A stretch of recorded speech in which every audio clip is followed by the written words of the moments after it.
Hello and welcome back to the TV24 sports. भाई सबसे पहले तो अगर आप आरसीबी के फैन हैं या किसी भी आईपीएल फ्रेंचाइज के फैन हैं तो मुझे पहले ये बता दो, क्या वाकई में ऐसा है कि आरसीबी छोड़ते ही प्लेयर की काया पलट हो जाती है? We are talking about Glenn Maxwell. Glenn Maxwell RCB में रहे, नहीं प्रदर्शन कर पा रहे थे। हालांकि पिछले आईपीएल में बहुत टाइम से उनका प्रदर्शन उस तरह से नहीं रहा था, बट आरसीबी में आते हैं तो बिल्कुल फीका प्रदर्शन। एक सीजन रहता है जहां पर आरसीबी के लिए बढ़िया परफॉर्मेंस उनकी रहती है। I think that was year 2001 या फिर 2021 या फिर 2020 रहता है, जहां पर एबी डिविलियर्स भी उनके साथ होते हैं। हाफ ऑफ द आईपीएल यहाँ पर होता है, हाफ ऑफ द आईपीएल के बाद जब आईपीएल बंद होता है दोबारा शुरू होता है, आई थिंक सितंबर अक्टूबर में। उस वाले आईपीएल में बहुत बढ़िया प्रदर्शन रहता है किसका? ग्लेन मैक्सवेल का। बट आफ्टर दैट आप देखोगे एक के बाद एक सीजन खराब ही गए हैं उनके। लेकिन इस 2025 के ऑक्शन में जब आरसीबी ने कहा कि भैया हम टाटा बाय बाय कर रहे हैं आपको, we are not going for you, हम ना आपको खरीद रहे हैं, ना आपको रिटेन कर रहे हैं, ना बाय बाय करने का प्रयास करेंगे, कुछ भी नहीं। एंड इसके बाद अब रौद्र रूप आप देख सकते हैं मैक्सवेल का।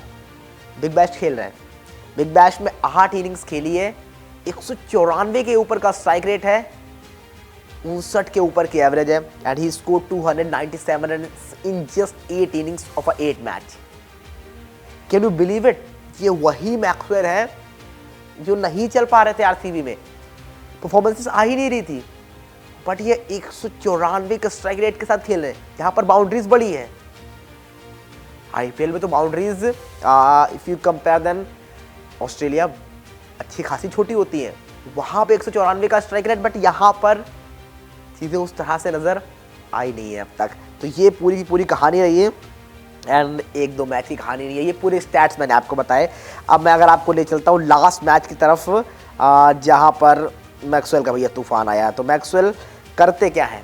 मैक्सवेल की इस मैच में इनकी टीम को बहुत ज़रूरत होती है, क्योंकि इस मैच में मैक्सवेल आते हैं, अपनी टीम को जिताते हैं, टीम को क्वालिफाई कराते हैं प्ले ऑफ्स के लिए।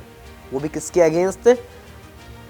होबार्ट हरिकेन्स के अगेंस्ट, जो कि टेबल टॉपर है, उनको हराते हैं प्ले ऑफ में, अपनी टीम की जगह पक्की करते हैं। मेलबर्न स्टार्स आती है बल्लेबाजी करने को। अब मेलबर्न स्टार्स की कहानी ये रहती है कि 36 पर 2 विकेट गिर चुके होते हैं, एंड इसके बाद हालांकि मार्कस स्टोइनिस और वेबस्टर एक अच्छी पार्टनरशिप करके स्कोर आगे ले जाते हैं। लेकिन इसके बाद जो तड़का लगाने का काम करते हैं, जो रन बनाने का काम करते हैं, वो करते हैं ग्लेन मैक्सवेल।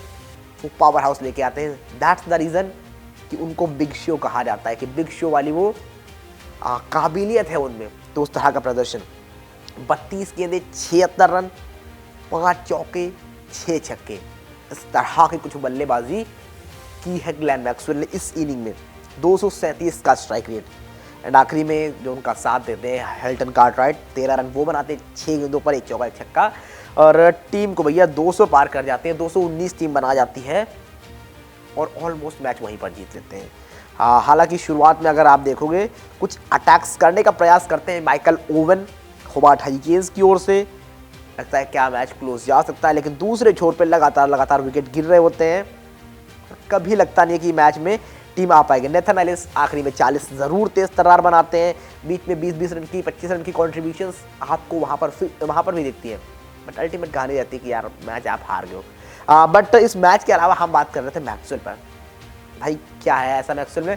पहले आप मुझे ये बताओ, अगर आपको क्या वाकई में आपको भी लगता है कि आरसीबी छोड़ते ही प्लेयर्स की काया पलट हो जाती है? हालांकि अभी आईपीएल नहीं हुआ है, we will wait for at least for the IPL, but कुछ नज़ारे वैसे नज़र आ रहे हैं।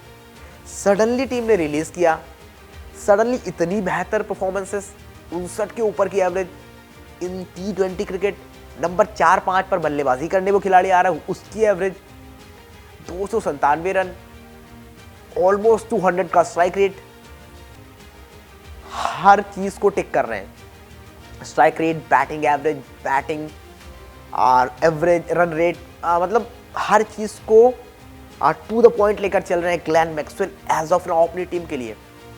और क्या चाहिए?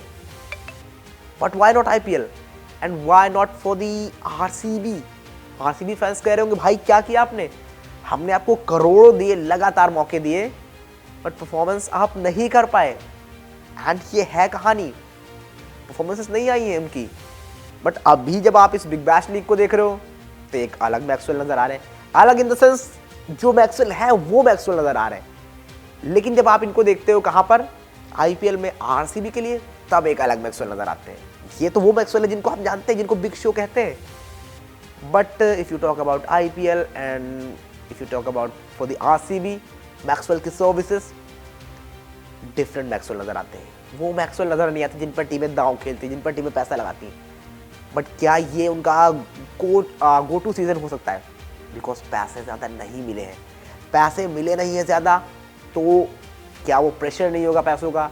फ्री फ्लोइंग खेलेंगे, बढ़िया खेलेंगे, खैर ये समय बताएगा। लेकिन फिलहाल मैक्सवेल तोड़ रहे हैं। और अब प्रीति जिंटा आप सोच रहे होंगे भैया यहाँ तोड़ रहे हैं, यहाँ आके फोड़े तो कहानी उनके लिए बेहतर होगी। बाकी आप बताइए आपको क्या लगता है, ये आरसीबी का क्या कनेक्शन है, क्यों आखिर बड़े बड़े प्लेयर नहीं जा पाते हैं आरसीबी में जाके, और क्या मैक्सवेल इस बार PBKS में जाकर चलेंगे या फिर नहीं? जो भी आपको लगता है जल्दी जल्दी कमेंट करके बताइए क्या है आपकी राय। जो भी आपको लगता है ये मतलब एक कोइंसिडेंस है कि आरसीबी से जाते ही बस प्लेयर चल जाते हैं, या फिर मैक्सवेल की फॉर्म वापस आ गई है, बस वो फैक्टर है, या फिर आरसीबी छोड़ी है इस वजह से ही वापस आ गई है। जो भी आपको लगता है जल्दी जल्दी कमेंट करके बताइए क्या है आपकी राय।